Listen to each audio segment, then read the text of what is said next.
burnout is not just like a flu symptom. Burnout is a result of years of pushing yourself to the extreme. And it's your body saying, babe, I am done. I can't. I don't have any more to give. And that takes a really long time to heal. Hi, I'm Mickelle Weber, founder of House of Peregrine. This show is for life abroad and those crafting their life story with intention. I bring you conversations about international finances, meaning making, relationships, and parenting. I bring on the experts to help you on your journey so that you can connect more deeply with yourself, the people around you, and the place you currently call home. Find out more at houseofperegrine.com, where you can find exclusive guides, products, software, and a community that's waiting to welcome you. Welcome to House of Peregrine. Absolutely. So I was born in Australia to a Dutch mother and an Austrian-born Australian father. And my father worked for the Australian High Commission. And so from the age of 2 years old, we moved country every 3 or 4 years. And so growing up, I was always the new girl at school. I always had a different accent, and I was always searching for how to belong into these new social groups. So it was an incredibly beautiful, amazing experience. But as you said, there's a negative side to that. And there was a lot of heartbreak and the pain of losing your life and having to start over multiple times. And so when it came to where do I want to live, I chose to live in Amsterdam because my mother being Dutch, we had come back to the Netherlands quite regularly throughout my childhood and my teenage years to visit her family. So for me, this felt like the most consistent and familiar place through my upbringing. And so I had this idea in my head of like, okay, I'm going to move to the Netherlands and I'm going to feel like I belong and all my cousins are there. My family is there. This is what I've been looking for my whole life. And I moved here. And that was not the case. And then I just realized that I am not Dutch. Dutch people don't see me as Dutch at all. Australian people don't see me as Australian because I don't have the accent. And looking for that sense of home and belonging, it was very disappointing to realize that that's not something that can be found in a place necessarily. And so doing my best to create my dream life, I went into overdrive. So I decided, okay, I'm going to make this the best experience ever. I'm going to work super hard in my career and achieve incredible things. I am going to work out like crazy and get the best body. I'm going to give everything to my relationships and I'm going to go out all the time. La, la, la, la, la. And this kept going for quite a few years until my body started to send warning signs that I was feeling more exhausted. I was getting headaches. I was getting a lot of stomach issues, digestion issues, and I was becoming more and more unhappy. But I ignored that.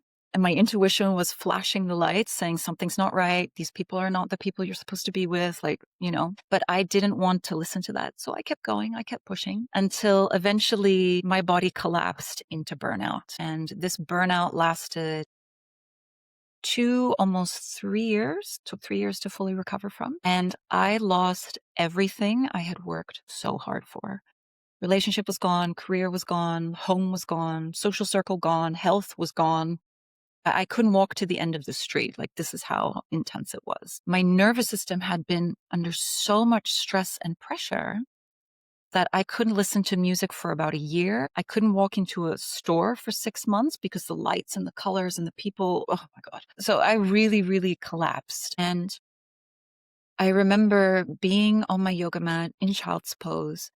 And for the first time, I could really hear my body. My body was leading with me. And she asked me, why is it never enough? Why don't you love me? Why are you always pushing me so hard?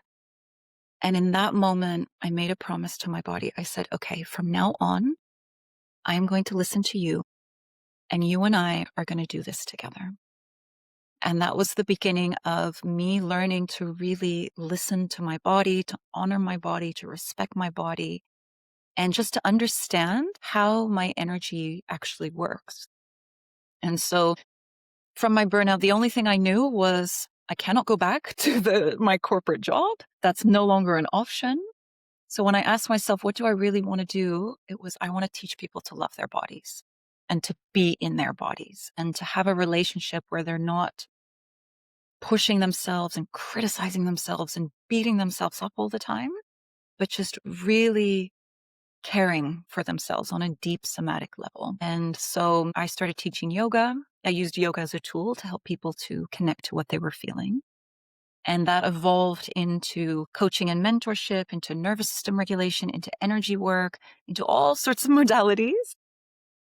But yeah, that is the basis of all of my work, is that connection to the body, because that really saved my life to bring myself back to my body. And even though burnout was the most painful, excruciating experience of my life, I am so grateful, because it was the ultimate lesson of you cannot ignore your body. You cannot treat it like a machine, because it's just not. Yeah. I realize we didn't define burnout, because this is such your experience. I think you can speak to it so eloquently, because burnout is something that we very poorly understood, even more stigmatized, and people actually, it probably doesn't look or feel like what people think it does. This is not being tired. This is not being overwhelmed. Can you give us a really good idea of what burnout actually is?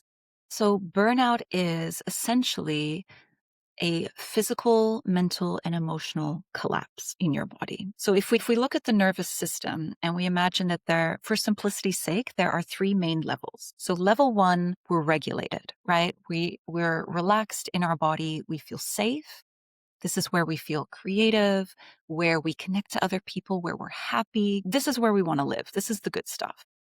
Then, if we move to level two, this is where your nervous system gets activated into fight or flight. It senses danger. And danger to our bodies, it doesn't matter if it's a deadline or if it's a tiger coming to rip our faces off, okay? It's the same thing. So our body can't differentiate between stress that is not life-threatening and stress that is.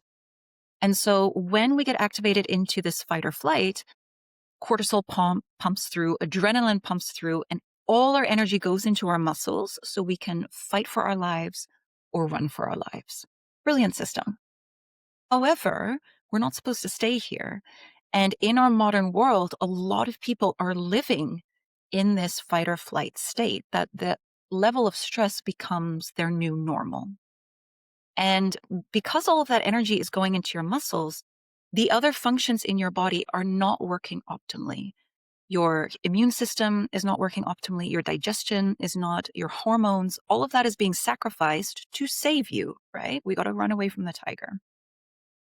And your body is incredibly resilient. So we can stay there for quite a long time. But at some point, our body just starts to break down. It cannot hold that tension or that stress for so long. Our batteries, if you will, start to drain.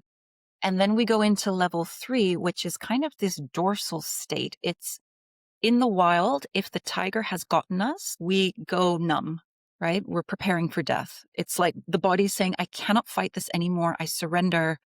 I don't feel anything. Just eat me. Let the tiger eat me. And so what's happening is, in that sense of burnout, you've become incredibly numb emotionally and mentally. So anything that used to give you joy, you don't feel joy. You don't feel anything. In fact, the only thing I could do was cry, because I had no idea who I was. I cannot emotionally connect to other people. I don't care about anything, right? Like there's a sense of failure and detachment and being alone in the world, and that nothing else matters. Nothing matters. Everything's pointless. But at the same time, your body is not only in this state of collapse, it's still stressed, because that's level two, right? So in that healing process, what we do is we kind of dip down into fight or flight. We feel all that stress again, and then we go back up into that level three, and we're just kind of here. And we need to get down to that level one where we're healthy and happy. Burnout is really hard for people to understand, because on the outside, you look normal, but you don't have the energy, you don't have the willpower. Your body cannot function anymore. It's fought the battle for so long, and your energy is done. It's empty. And so in that healing process, because it takes so long to heal, that energy might recharge. You might sleep for a bit and, okay, I have a bit of energy, but then anything you do takes energy again. You're back to square one. that's why it takes so long to heal. And our society, our culture expects us to get over burnout the way we get over a cold or the flu, right? I have people and I'm like, how long have you been on burnout leave? 3 months, 6 months, and they want me to come back to work. I'm like, you're not ready. You can't. You will crash even more. They are not going to get the results they want from you. We don't understand that burnout is not just like a flu symptom. Burnout is a result of years of pushing yourself to the extreme. And it's your body saying, babe, I am done. I can't. I don't have any more to give. And that takes a really long time to heal. And it's a very painful experience if you have associated your sense of self-worth with what you achieve, or this need to prove yourself, or you're a perfectionist, or anything like that. It can be devastating to realize. It can feel like a failure, and it can feel like your body has betrayed you. Yeah. And I think that this, I've heard people say this, like, you would never ask someone to walk on a broken leg, but we're asking people to go back to work or go back to normal life with a broken body, essentially. Yeah. Like your spirit is broken down. Yeah. And that surprises people. I think it takes you, because we're so used to being able, especially as if you're able-bodied adult, you can pretty much do anything. This level of breakdown is disconcerting at best. It takes you completely by surprise. Yeah. And I don't think people understand how extreme it is. Because I've heard people talking like, oh, I had a burnout and blah, blah, blah, blah. Oh, I'm feeling burnt out and la, la, la, la. I'm like, that's different. That's tired. That's exhaustion. Okay, that's fine. But burnout is, you're done. Like, this is very extreme. And I don't think it's being taken. I don't think people are realizing how extreme it is. Yeah, it's intense. Okay, that's it for today. I hope you've enjoyed our show. For the latest insights on living internationally, join us at houseofperegrine.com to find out how you can connect with our community. Let's craft our life story with intention together.